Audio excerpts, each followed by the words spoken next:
என்ன இன்னும் வேலை நிறுத்தி இங்க குடியிருத்து இல்லானா நான் இங்க பூரா சபிச்சு முடிச்சிடுவேன். நாகராஜா ഒന്ന് മാറി.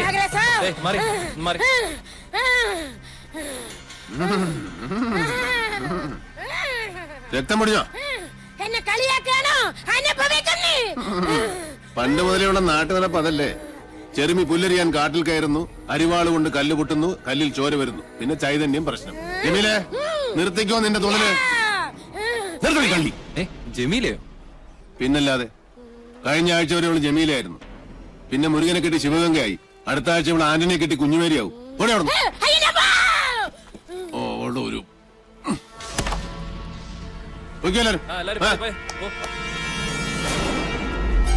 മാറുക, അങ്ങോട്ടൊന്ന് മാറുക. സമ്മതിച്ചിരിക്കണു സാറേ, സമ്മതിച്ചിരിക്കണു. EMS-നും വീട്ടിക്കും ശേഷം നമ്പൂരി സമുദായത്തിൽ പറഞ്ഞ തീപ്പൊരി ഞങ്ങള്. സാറേ, കണ്ട കീഴ്ജാതിക്കാര് കയ്യേറണ മുമ്പ് ആ മന പട്ടാഴി മനയോട് ചേരണമെന്നാ ദേവപ്രമാണം. അത് നടന്നേ പറ്റൂട്ടോ. രേഖകള് പ്രകാരം എവിടെയോ ഒരു അവകാശി ജീവിച്ചിട്ടുണ്ടെന്നാ. അയാളെ ഞാൻ കണ്ടുപിടിച്ച് കൊണ്ടും തരും. ഉറപ്പാ? ഉറപ്പ്.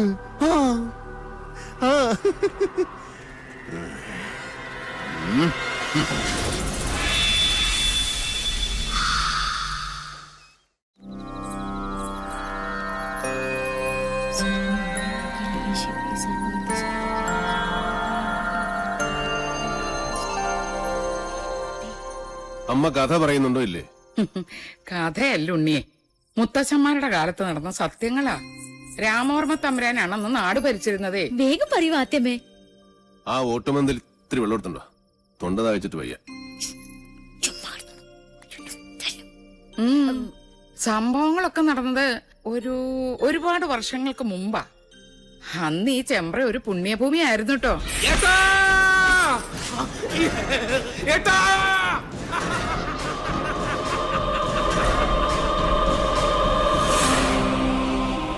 വേദവും മന്ത്രവും ഉരുക്കഴിക്കുന്ന പവിത്രഭൂമിയെ രണ്ടായി ഭാഗിച്ചൊഴുകുന്ന ചെമ്പ്രപ്പുഴ.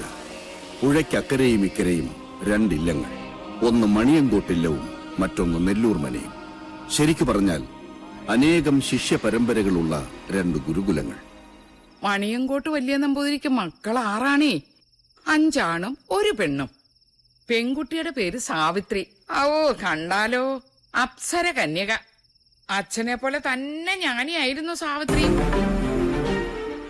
അഞ്ജനം കൊണ്ട് കണ്ണെഴുതി, കുങ്കുമം കൊണ്ട് പൊട്ടുകുത്തി, കസ്തൂരി കളഭങ്ങൾ ചാർത്തി പല്ലക്കിൽ എഴുന്നള്ളുന്ന മണിയങ്കോട്ട് സാവിത്രി വിദ്യാദേവിയുടെ മനുഷ്യാവതാരമെന്ന് ചെമ്പ്രക്കാരെല്ലാം ഒരുപോലെ വിശ്വസിച്ചു.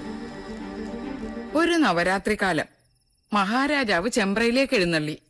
ഗുരുകുല അന്തേവാസികൾക്കുള്ള വേദപരീക്ഷയുടെ കാലായിരുന്നു അത്. എന്നിട്ട് പോകുന്നുണ്ടോ നീ? പറയാത്തമ്മേ, എനിക്ക് കേക്കണം.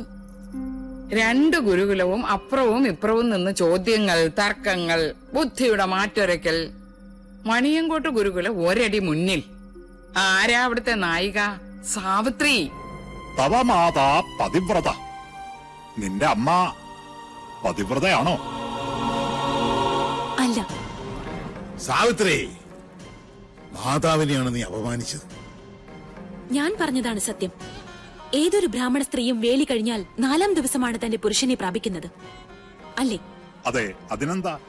ആദ്യ ദിവസം അവളെ ചന്ദ്രന് സമർപ്പിക്കുന്നതായി സങ്കല്പിക്കുന്നു. 2-ാം ദിവസം ഗന്ധർവന്, 3-ാം ദിവസം പ്രജാപതിയായ അഗ്നിക്ക്. അത് കഴിഞ്ഞ് 4-ാം ദിവസം മാത്രമേ താലി കെട്ടിയ മനുഷ്യന് അവളെ സ്പർശിക്കാൻ പോലും നിങ്ങൾ അനുവദിക്കൂ. അന്നല്ലേ സേകമുഹൂർത്തം. അതുകൊണ്ട് ഞാൻ പറയുന്നു, ഒരു ബ്രാഹ്മണ ഭാര്യയും പതിവ്രതയല്ല. ജ്ഞാനിയാണ് നീ. മണിയങ്കോടിന്റെ മാനം നീ കാത്തു. ഇവിടെ കൊണ്ട് മതിയാക്കാൻ നെല്ലൂരെ. വരട്ടെ, ഒരു ചോദ്യം കൂടി ബാക്കിയുണ്ട്. സാവിത്രിയെ പരാജയപ്പെടുത്തിയാൽ മണിയങ്കോട്ട് ഗുരുകുലം വീഴുന്ന് നെല്ലൂർ കാർന്നോര് നിരീക്ഷിച്ചു. പേരക്കുട്ടിയുടെ പ്രായമുള്ള ആ ജ്ഞാനദേവതയോട് കാർന്നോര് ചോദിക്കാൻ പാടില്ലാത്ത ഒരു ചോദ്യം അങ്ങോട്ട് ചോദിച്ചേ. പഞ്ചേന്ദ്രിയങ്ങളെ ത്രസിപ്പിക്കുന്ന രസങ്ങളിൽ ഏറ്റവും വലിയ രസം ഏത്? മണിയൻകുട്ടി സാവിത്രി എന്തുത്തര പറഞ്ഞില്ലേ? ഉത്തരം കാർന്നോരുടെ മുമ്പിൽ ഓലയിൽ എഴുതി കാണിച്ചു സാവിത്രി. ആദ്യമേ സാവിത്രി എന്താ എഴുതിയത്?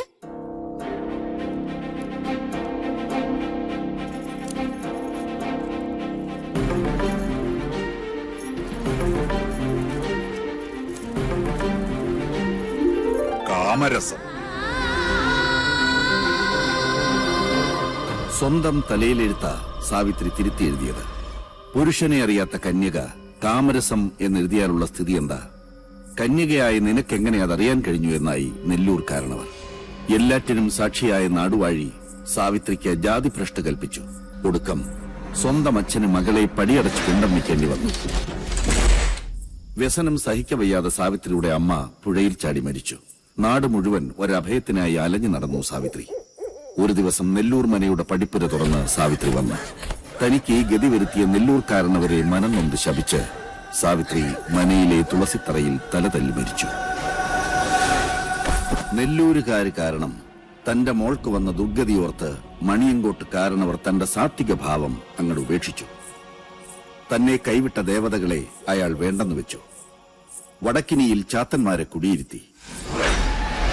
അപ്പോഴേക്കും സാവിത്രി രക്ഷസായി മാറി നാട്ടിൽ ഉപദ്രവം കാട്ടിത്തുടങ്ങി.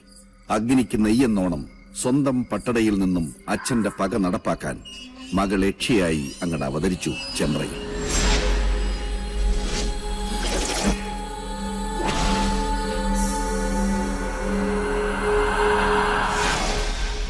സാവിത്രിയുടെ രക്തം വീണ തന്റെ മനയിൽ അനർത്ഥങ്ങൾ പ്രതീക്ഷിച്ച നെല്ലൂർക്കാരനവർ ഉളിയന്നൂർ തച്ചനെ വരുത്തി പുതിയ ഒരു എട്ടുകെട്ട് പണിയിച്ചു.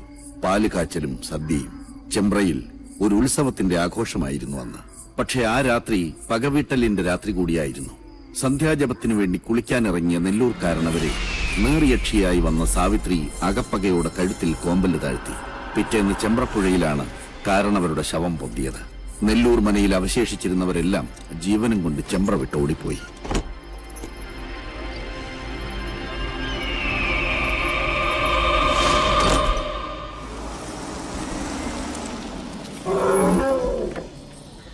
അറിഞ്ഞോ വിശേഷം?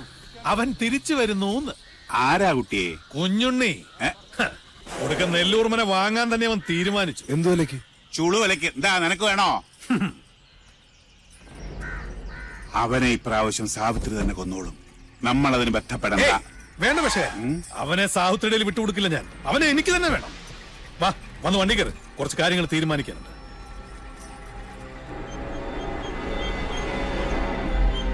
പൂർവം ഭവേൽ തിക്തമയം പുനസ്തു ജ്യേഷ്ഠോക്തി ന്യൂനം പ്രിയം ച. ഞാൻ പറഞ്ഞതൊന്നും ഉണ്ണിക്ക് മനസ്സിലായില്ലെന്നുണ്ടോ? എല്ലാം മനസ്സിലായി. മച്ചിയുടെ മകൻ മരുഭൂമിയിലെ മൃഗതൃഷ്ണയിലെ ജലത്തിൽ നിന്നും പൂക്കൾ പറിച്ചു ചൂടി മുയലിന്റെ കൊമ്പിൽ പണിത വില്ലുമെടുത്ത് കടലിൽ നായാട്ടിനിറങ്ങി. എന്താ വാക്യത്തിൽ വ്യാകരണ പശുണ്ടോ? ഇല്ലല്ലോ. ഇല്ല. പക്ഷേ നോൺസെൻസ് ആണ്, മീനിംഗ്ലെസ്. നടി